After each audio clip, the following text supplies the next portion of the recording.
देख के लग रहा है कि वहां पे मौसम बड़ा प्लेजेंट है, पर सर्दियों के मजे अलग ही होते हैं. So our today's topic is type of cases in which Supreme Court deals. So I have divided these types of cases into 13 parts, where there are 13 types whereby we can approach to the Honorable Supreme Court.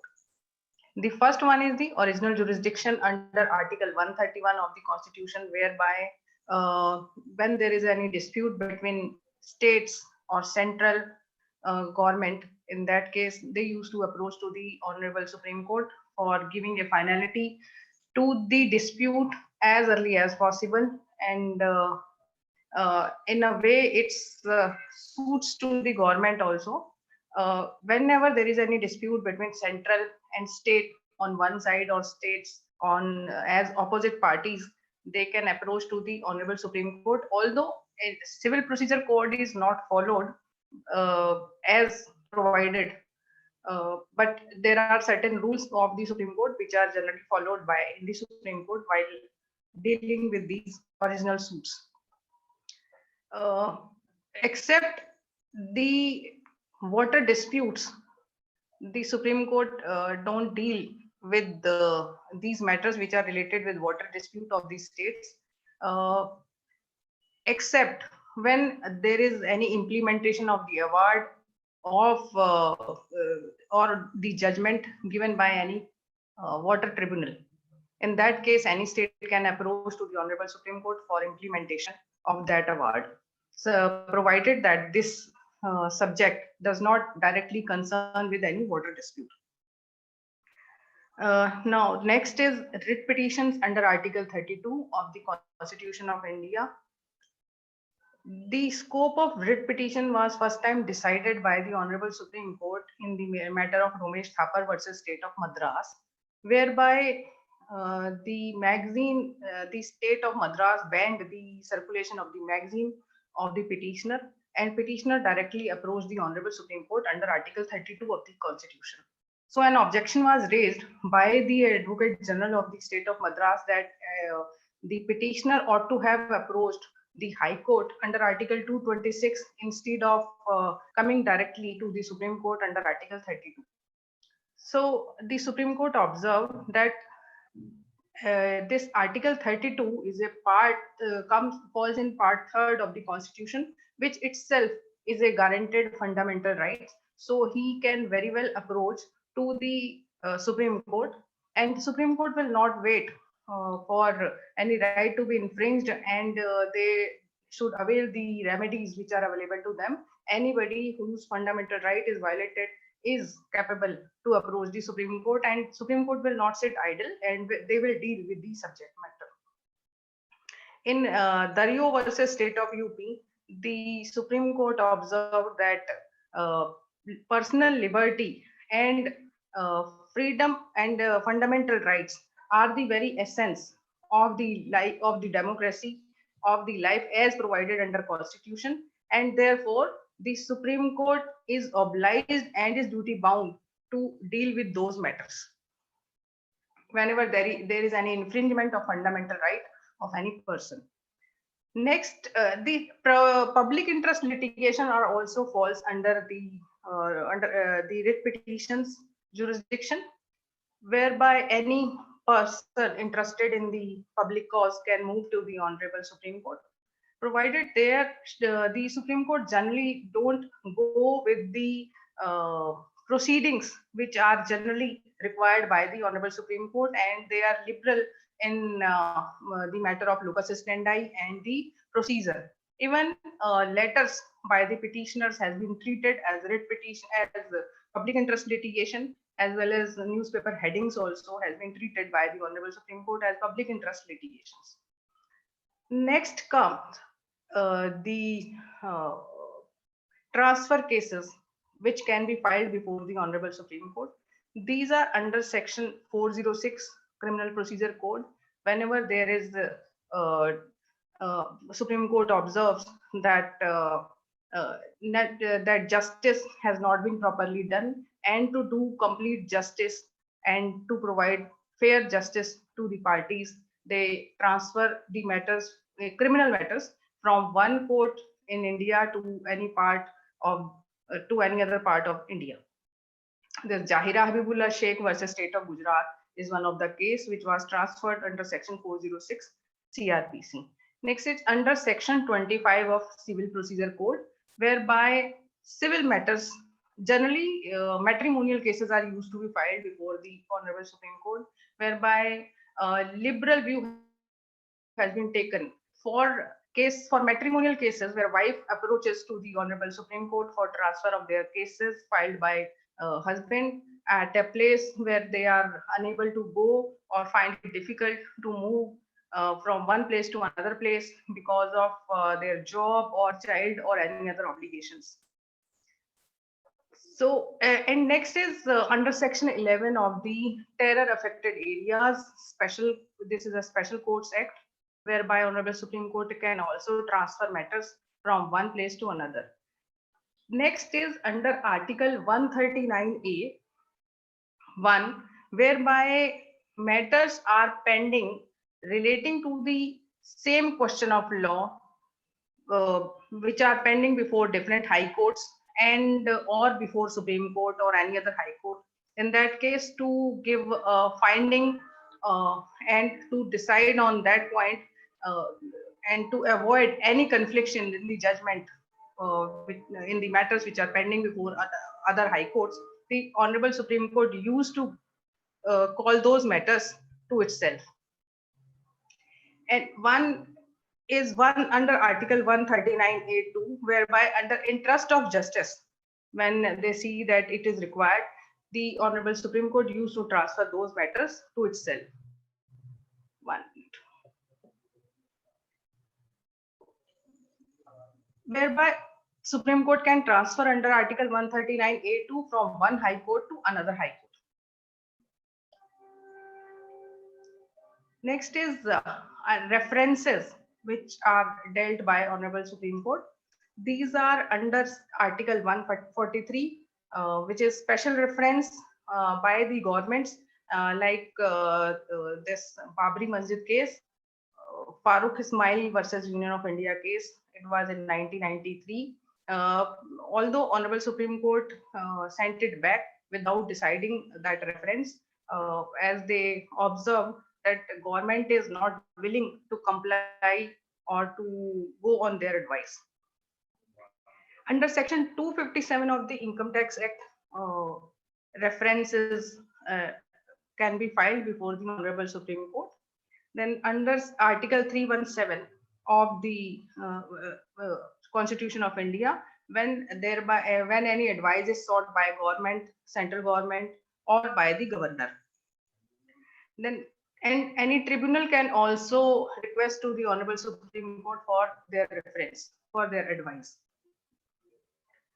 Then next comes election petitions. So any election petitions which are concerned with the President or Vice President of India, and if any person wants to challenge, it will directly go to the Honorable Supreme Court.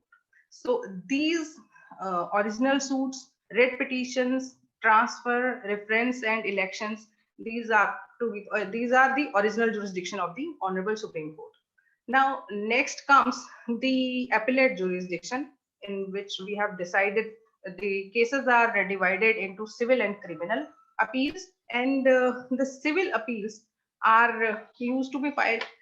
A certificate under Article 134A is used to be issued by the Honorable High Court, whereby civil and criminal appeals will go under Article 133(1)A, 133(1)B, and 134(1)A and 134(1)B. Under Article 132(1), if there is any question involved with the interpretation of the Constitution of India, and so High Court certifies that this question involves interpretation of the Constitution of India, in that case, the matter will go to the 5 judges bench of the Honorable Supreme Court. And other civil cases where there is any question which involves with the substantial question of law, and High Court thinks it needs to be decided by the Honorable Supreme Court, in that case, it will go under Article 133(1)A. And 133(1)(b), if in opinion of High Court, they feel that this matter needs to be decided by the Honorable Supreme Court. So there is a difference in these three categories. One is 132(1), whereby any interpretation of the Constitution is involved. It can be issued in civil or criminal matters both. Then 133(1)(a) and 133(1)(b). 133(1)(a) is related with the matters which are related to the substantial question of law, whereby Honorable High Court feels that it needs to be decided by the then these appeals are required to be filed within a period of 60 days. Then comes criminal appeals, which are also used to be filed by the certificate on issuance of certificate by the Honorable High Court. So as of right, when there is the High Court used to convert an appeal to a conviction on appeal, then as of right, a person can approach to the Honorable Supreme Court within 30 days after taking certificate from the High Court. The second is when High Court has itself dealt with a case or tried a case, and therein the accused has been convicted or has been given sentence or punishment for more than a period of 10 years, or life imprisonment or death sentence. In that case also, a person can approach to the Honorable Supreme Court as of right within a period of 30 days. Next is under Article 134(1)(c). Again, when High Court feels that this question is need to be decided by the Honorable Supreme Court. And 132(1), whenever they feel that any interpretation of the Constitution is required. So under Article 134(1)(c) and 132(1), period is 60 days, while as of right, it is period of 30. Within a period of 30 days, the petitioner should approach to the Honorable Supreme Court.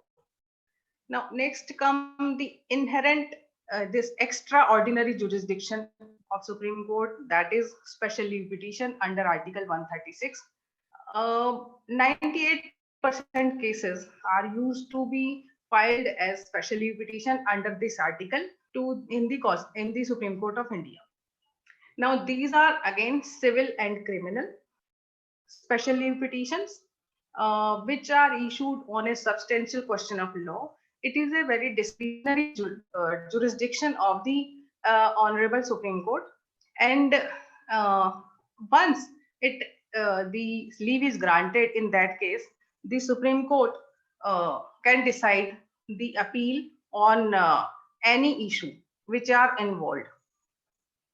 Then comes special acts in which direct appeal lies to the Honorable Supreme Court. These are appeal against the order passed by National Consumer Dispute Redressal Commission, National Company Law Appellate Tribunal, Custom and Excise Gold Appellate Tribunal. There are references when under Section 256, any order is passed by High Court on a reference under Section 256 of the Income Tax Act. Then Advocates Act, appeal under Advocates Act under Section 38 of the Advocates Act, and appeal under Section 14 of the terrorist affected areas. Then next come is the review jurisdiction under Article 137 of the Constitution of India, whereby it is the petitions are filed basically on the error apparent on record, which are provided as under CPC and CRPC. Then comes curative petition, which is a new jurisdiction created by the Honorable Supreme Court itself in the matter of Rupa Ashok Hurra versus Ashok Hurra. Thereafter, power of the Supreme Court, whereby CJI matters under go to the Supreme Court whenever there is any award related to the foreign contract is involved. Then next is the contempt jurisdiction of the Honorable Supreme Court.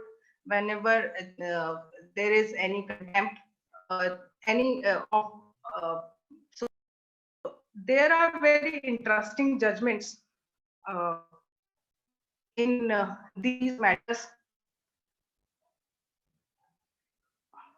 Am I audible?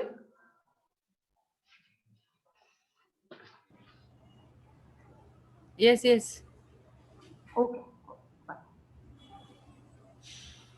This basic structure doctrine of in Keshwanand Bharti's case was also dealt in under Article 32 of the Constitution of India. I hope that you must have read that judgment, and I will advise you all to. There is a book by senior advocate Mr. Soli Surabji and Arvind Dadar sir, Courtroom Genius, which is a very nice book uh, and impeccable.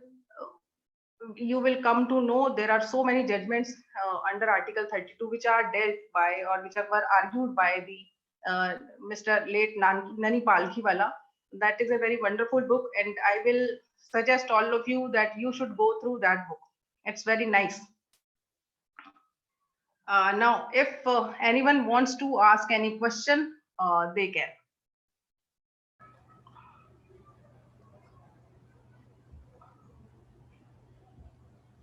Any questions, please?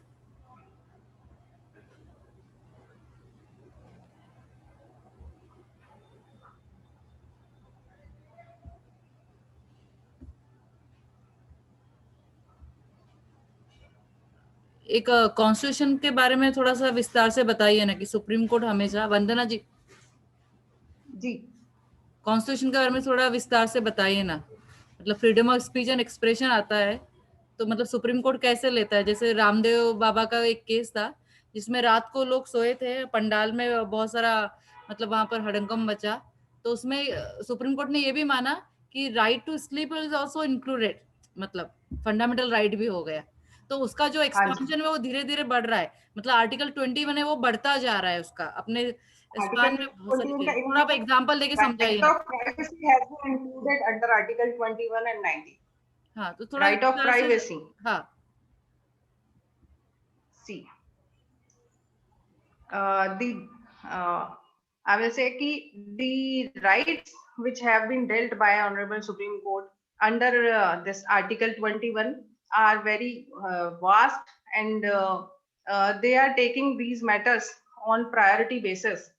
The matters which are relating to this, even in Khadak Singh versus State of UP, whereby they held that a person who is residing in his house, he has every right to stay there peacefully without any disturbance, because this was the case whereby the Khadak Singh was an offender under UP Police Act, and it was directed by the court that while granting him bail, that every day police person will go to his house and will confirm whether he is in his house or not. So every time a police person used to go each day at any time without looking what is the convenient time for him. So in that case, he approached to the Honorable Supreme Court, and it was held that if every person has a right to personal liberty uh, and to have a peaceful life, it's cannot be accepted that a person can be available at any point of time in the night also, and the police can disturb him. So there should be some rules and guidelines whereby they should follow all those guidelines. So there are many judgments. I would like to share few of the other interesting judgments. In before that, if